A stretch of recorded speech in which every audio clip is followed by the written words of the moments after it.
All right, howdy folks. It looks like I'm going to be making a lot of content today, although it might not get posted till later. In any case, Project Veritas just released a bombshell of a video from basically an inspector general's office in the housing of migrant children, very young children who don't even know how old they are. They don't know their last name. Their moms all the way in Guatemala. What is this? Well, there's been a lot of awareness of sex trafficking lately, and I'm not saying that is this alone, but hey, it might be very likely. And we can recall perhaps the Founders organization, which had CIA ties back in the Finders, rather, if you would, excuse me, the Finders organizations, which had CIA ties back in the 80s, where children were being programmed and found basically to be in complete poverty. They didn't know their last name, didn't know how old they were, and they were with one or two males. This is how it works. There is a great episode of Man in America. That's Seth, what's his Whole House? Is it Whole House, I believe is his last name.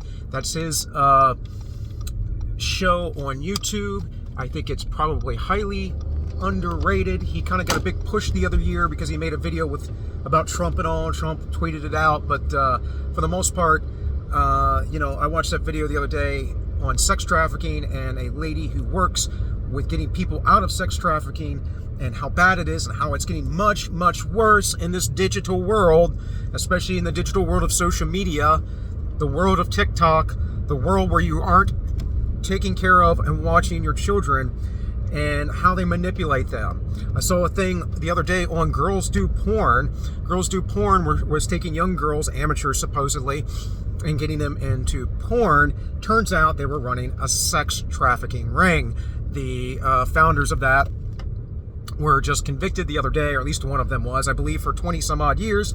Look into it. In any case, go check out the Man in America episode on this stuff because it is very real. It's going to keep being revealed. And if you are a liberty-minded person, if you care about your children, you care about the girls, if you're a feminist, hey, I don't like most of you because I think you're all about your own power and your own narcissism. But if you're an actual person who cares about equality and protecting and helping people, perhaps you should get a little involved with this, understand what's going on, and demand something of your politicians. But instead, you would rather live synthetically and virtue signal to the world about how you like having open borders and they're just refugees and all that other stuff.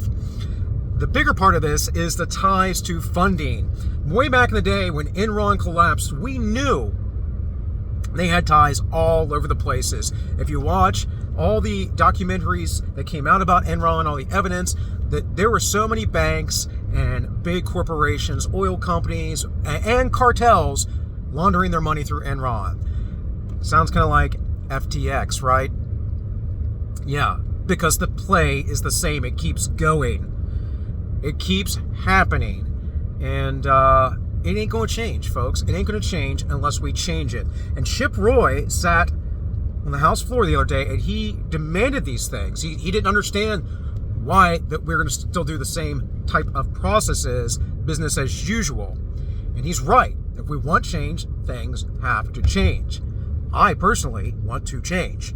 I want you to get something different.